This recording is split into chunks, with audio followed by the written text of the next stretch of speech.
दोस्तों, आप सभी यूट्यूब चैनल में मोबाइल की मरती। आइए देखिए, first information report FIR first information report कैसे करते हैं। देखिए, अपने खिलाफ बातें खामोशी सुन लीजिए, अपने खिलाफ बातें खामोशी सुन लीजिए। यकीन मानिए वक्त बेहतरीन जवाब देगा। सब और सहनशीलता कोई कमजोरी नहीं है। सब्र और सहनशीलता कोई कमजोरी नहीं होती, यह अंदरूनी ताकत ये सब में नहीं होती है। दूसरों को दोष ढूंढने में वक्त बर्बाद मत करें। दोषों को ढूंढने में वक्त बर्बाद ना करें। ऐसा करने में खुद में सुधार करने की गुंजाइश खत्म हो जाती है। आइए बताते हैं FIR की ज़रूरत कब पड़ती है। जब दो भाइयों या किसी ज़मीन की विवाद होती है, ठीक है, आपस में लड़ाई होती है, जैसे रामू और श्यामू।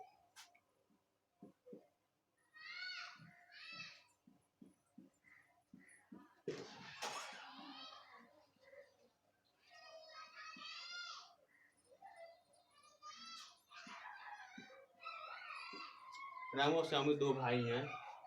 मान लीजिए कहानी के रूप में हम कुछ समझा दे रहे हैं पूरी डिटेल से, ठीक है। रामू और श्यामू दो भाई हैं। देखिए, इन दोनों में लड़ाई हो जाती है किसी प्रकार की, घर पर मैटर या जमीन जायदाद में किसी प्रकार की दिक्कत आती है। तो क्या कहते हैं, जमीन पर ले लीजिए डिफरेंट, ठीक है, एक हाथ की बात होती है, तो दोनों में लड़ाई हो जाती है। ये दोनों लोग क्या करते हैं, थाने जाते हैं, फर्स्ट इन्फॉर्मेशन रिपोर्ट लिखवाते हैं। तो दरोगा साहब क्या होता है, थानेदार जो होते हैं वो रिपोर्ट लिखते हैं। रिपोर्ट लिखने के बाद क्या होता है, उस पर छानबीन की जाती है। देखिए, फर्स्ट इन्फॉर्मेशन जो लिखा जाता है, जो बताया जाता है उसी को लिखा जाता है, और वह दो प्रति होती है। अगर थानेदार लिखते हैं तो दो प्रति लिखते हैं, एक प्रति फाड़ के दे देते हैं, एक प्रति अपने पास रख देते हैं, और जो भी बोले जाते हैं वो लिखते हैं, तो उसको बाद में पढ़ के बता भी देते हैं। अब तो डिजिटल सेवा हो गया, आप ऑनलाइन कहते हैं, ऑनलाइन भी FIR कर सकते हैं, ठीक है। देखिए, उसके बाद जो बातें लिखी जाती है उसी के आधार पर जुर्म की छानबीन की जाती है। तो दरोगा आते हैं गांव पर और उस सिपाहियों को लेकर, और उसमें क्या चर्चा, जो अगल बगल के लोग होते हैं उनसे पूछते हैं क्या बात है, किस तरह की बातें होती हैं। तो वहाँ से शायद क्या कहते हैं, सारी बातें पता चलती हैं। तो अगर श्यामू मार खाया है और श्यामू मार खाया, तो रामू को गिरफ्तार करना है। तो रामू को गिरफ्तार करने से पहले उसकी कोई ठोस सबूत इकट्ठा करना पड़ता है, और सबूत इकट्ठा करने के बाद, ठीक है, इकट्ठा करने के बाद उसको रामू को बताना पड़ेगा। अगर नहीं बताया जाता है, अगर बिना बताए किसी को भी आप गिरफ्तार नहीं कर सकते। कानून ये आप मूवी देखते हैं, मूवी में भी यही होता है कि गिरफ्तार कोई किनो भी क्राइम करे, कोई भी व्यक्ति, तो बिना उसका ठोस सबूत लिए कोई भी पुलिस आप उसको गिरफ्तार नहीं करती है। सेम कहानी है कि रामू को पकड़ने की उसको ठोस सबूत चाहिए, और ठोस सबूत मिलने के बाद ही आप किसी को गिरफ्तार करने से पहले उसको सबूत को बताइए, और तब उसको गिरफ्तार करिए। और सज़ा देने की बात ये होती है, तो सज़ा पुलिस नहीं देती है, सज़ा तो कचहरी और न्यायालय देती है। तो उसके बाद ये होता है कि पकड़े जाते हैं। ये होती है जुर्म की छानबीन होती है, कितने मार को खाया, किस तरह को क्या कमियां थी, क्या दिक्कतें, छानबीन की जाती है। उसी रिपोर्ट के हिसाब से डॉक्टर जो लिखे, डॉक्टर भी क्या मेडिकल बना होता है, वो मुहैया जिसे कहा जाता है देहातों में, तो उसके हिसाब से करते हैं कि इतने मार हुआ है, वो यह क्या श्यामू झूठ सही बोल रहा है कि झूठ बोल रहा है, रामू मारा है कि नहीं मारा है। तो ये होता है क्या है, जुर्म की छानबीन। गिरफ्तारी वो होती है जिस पर दोषी पकड़ा जाता है, वो पुलिस क्या पकड़ती है, बाकी सजा देने के हक उसको नहीं रहता है। तो रामू को अगर पुलिस पकड़ भी रही है तो उसको पूरी सजा उसकी कमियों को बताएगी, आप इसकी वजह से क्या है आपको पकड़ी जा रही है, तब ये पुलिस पकड़ के ले जाती है। वो होता है गिरफ्तारी, क्योंकि सजा देने का काम करे वो कचहरी और मजिस्ट्रेट की होती है, और न्यायालय की होती है। वो इसके साथ क्या होती है, वह सजा दे। जमानत कहा जाता है जब सजा मिल जाती है 4 साल या 5 साल की रामू को, तो सोचता है कि हमारे घर का परिवार खान पान किस तरह चलेगा, खेती बाड़ी किस तरह चलेगा।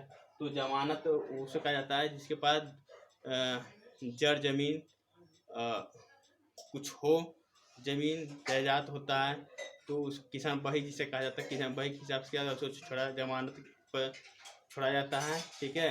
कि अगर कुछ गलतियाँ हो तो इसको क्या है, ज़मीन को जब्त कर दिया जाता है। तो ऐसा होता नहीं है, ज़मानत मिल जाती है। कुछ का ऐसे चीज़ें होती है, कुछ पर ज़मानत नहीं मिलते, कुछ पर मिलती हैं, ठीक है। वो होता है ज़मानत। पेशी दर पेशी होता है कि आपका किसी चीज़ का मुकदमा चल रहा है, आप संतुष्टि नहीं है, तो दोनों पक्षों की मुकदमा लड़ते हैं। मुकदमा लड़ते लड़ते एक पक्ष हारता है, तो अगर उस पर क्या, तो वो संतुष्ट नहीं होता है। अगर अगर उस पेशी उस पर उस मुकदमे को कचहरी से नहीं संतुष्ट है, तो वह क्या था, आगे की प्रक्रिया कर सकता है, न्यायालय जा सकता है। उसे उच्चतम कहा जाता है, और उससे बड़ा उच्च न्यायालय कहा जाता है। इससे बड़ा उच्च न्यायालय होता है, उसका उच्चतम न्यायालय होता है। हाई कोर्ट से है सुप्रीम कोर्ट, ठीक है। तो उसको बात छोड़िए, अभी तो आप पढ़ेंगे हम दीवानी और फौजदारी।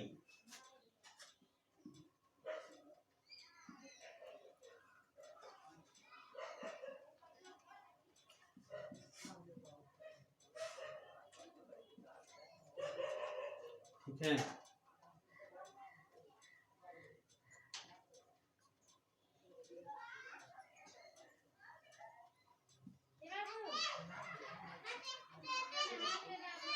फौजदारी में क्या होता है, ये इसमें देखिए, इसमें जो सजा मिलता है उसको काटना पड़ता है।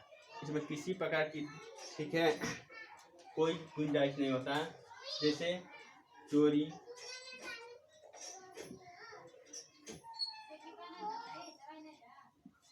डकैती, मिलावट,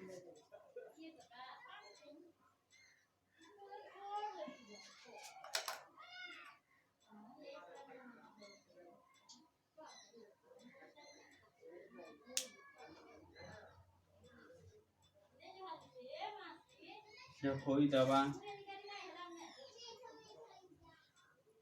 इत्यादि, ठीक है। ये क्या आता है, फौजदारी में मारपीट, ठीक है, मारपीट वाली चीजें जो आती हैं फौजदारी में आती हैं। दीवानी में आता है जैसे व्यापार में लेन देन,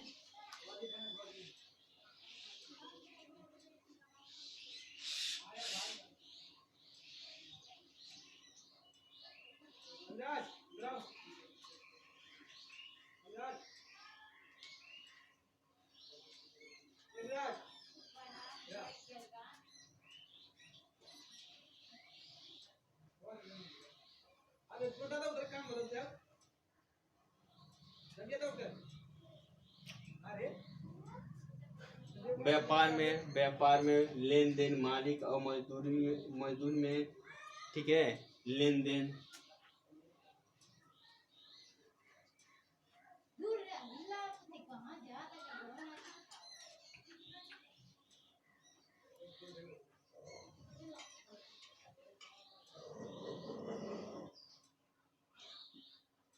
जायदाद के बारे में ये सब क्या हैं, यह दीवानी आती है। फैमिली जो होती है क्या आती है, यह कहते हैं पैसे की लेन देन जो भी होती है, ये कहते हैं दीवानी में आते हैं। इनमें देखिए, इनमें तो सजा तो कहते हैं नहीं होती है। इसमें क्या होता है, इसमें मुआवजा देना पड़ता है, पैसा ट्रांसफर किया जाता है। अगर आप नुकसान किए हैं, व्यापार में लेन देन किए, घपला कर रहे हैं, अगर आप बड़े व्यापारी या छोटे व्यापारी को आप डरा धमकवा रहे हैं, तो वह यह दीवानी कचहरी हो जाती है, दीवानी में जाता है, ठीक है। यह इसमें लड़ सकता है, तो उसको जो नुकसान हुआ होगा वो पैसा मिलता है। मालिक और मजदूरों की जायदाद, अगर किसी भी देखिए, ऐसा था परिवार में भी कोई पढ़े लिखे होते हैं, कुछ लोग नहीं, तो एक हाथ दो हाथ जमीन कोई भी रख लेता है। कोई वजह आज भी कई लोग परेशान होते हैं, कई बच्चे से सुनने मिलता है कि ये हमारी ज़मीन को हड़प लिए, वो हमारी ज़मीन, आपका कागज़ में है, आज नहीं तो कल आप इस चीज़ को ले लेंगे। वह क्या था, उसको ब्याज सहित मिलेगा आपको। जितने साल वो लिए होंगे, छकाए होंगे, आप उसको क्या था ले सकते हैं। ये दीवानी में आता है। और इसमें सजाएं जो होती हैं, इसमें सज़ा माफ़ नहीं की, इसको जो सज़ा मिलता है उसको एक्सेप्ट करना पड़ता है, ठीक है। इसमें जेल भी होना, जितने दिन का जेल होगा उतने सालों तक आपको रहना पड़ेगा। लेकिन इसमें क्या था, इसमें सज़ा नहीं होती है, इसमें क्या था, उसको देना पड़ता है। ये होती है हमारे, इसमें नुकसान को भरपाई करना पड़ता है। उसे दीवानी दीवानी कहा जाता है। और इसमें जो होती है फौजदारी कहा जाता है। इसमें सजाएं सुनाई जाती है। इसमें क्या था, उसको वापस वापस दिया जाता है।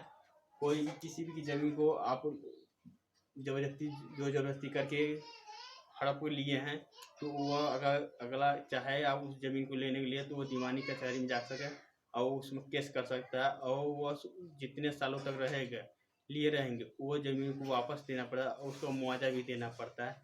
आई मेरे वीडियो समझ में आया होगा। इस चीज़ को लाइक शेयर कमेंट जरूर करते रहिएगा।